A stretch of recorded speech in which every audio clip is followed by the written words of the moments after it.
নমস্কার বন্ধুরা, কেমন আছেন সবাই? আশা করি সবাই খুব ভালো আছেন।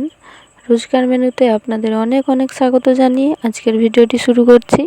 তো ভিডিওটি স্কিপ না করে সম্পূর্ণ দেখার অনুরোধ রইল।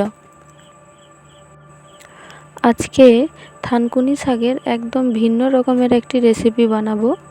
আপনারা ভিডিওটি শেষ পর্যন্ত দেখতে থাকুন।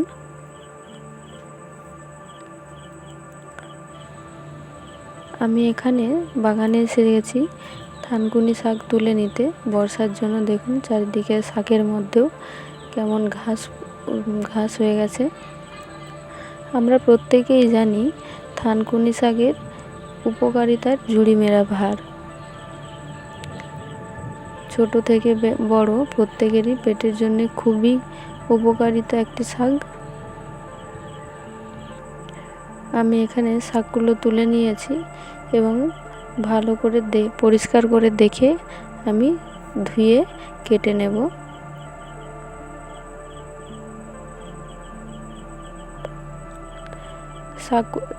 থানকুনি শাকের পাতা এবং ডাঁটা দুই উপকারী। শাকগুলো কেটে আমি শিলনোড়াতে বেটে নিয়েছি, আপনারা মিক্সিতে বেটে নিতে পারেন। এরপর আমি কড়াই বসিয়ে দিয়েছি, এর মধ্যে দিয়ে দিচ্ছি সামান্য পরিমাণ সরষের তেল।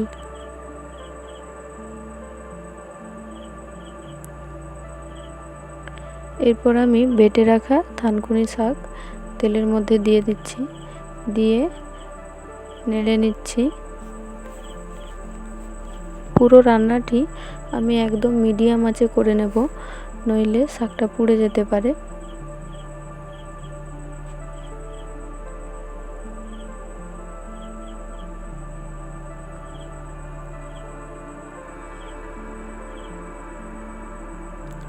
এখানে আমি বাটি ধুয়ে সামান্য পরিমাণ জল দিয়ে দিচ্ছি, এতে শাকটা খুব ভালোভাবে সেদ্ধ হবে।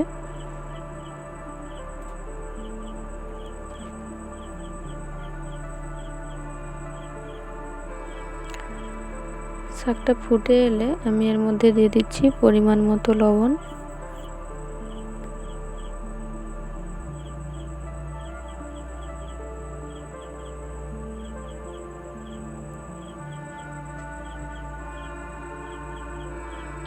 ফোটা শুরু হয়ে গেলে শাকের কালারটা ধীরে ধীরে চেঞ্জ হওয়া শুরু হয়ে যায়।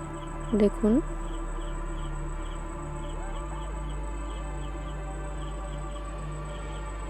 গরম ভাতের পাতে প্রথমে কিন্তু এই শাকের এভাবে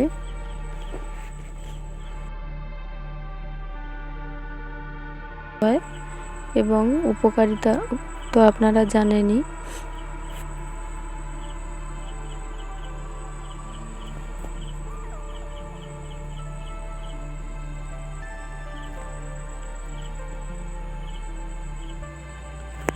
জলটা প্রায় শুকিয়ে এসেছে, আরও কিছুক্ষণ আমি এভাবে বসিয়ে রাখব।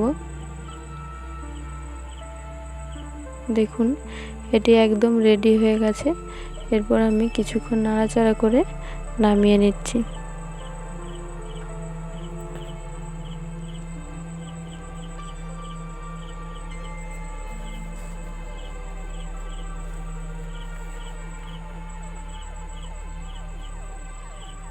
আমার চ্যানেলে নতুন যারা বন্ধুরা ভিডিওটি দেখছেন অবশ্যই চ্যানেলটিকে সাবস্ক্রাইব করে দেবেন।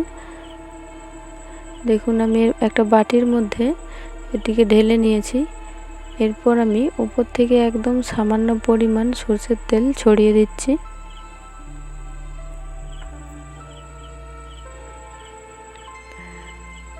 এরপর এটি পরিবেশন করার জন্য একদম রেডি। আপনারা অবশ্যই একবার বাড়িতে ট্রাই করে দেখবেন। ভিডিওটি কেমন লাগলো অবশ্যই কমেন্টে জানাবেন। ভিডিওটি ভালো লাগলে একটি লাইক কমেন্ট করে চ্যানেলটি শেয়ার করে দেবেন। সবাই ভালো থাকবেন, সুস্থ থাকবেন। দেখা হবে পরের একটি ভিডিওতে।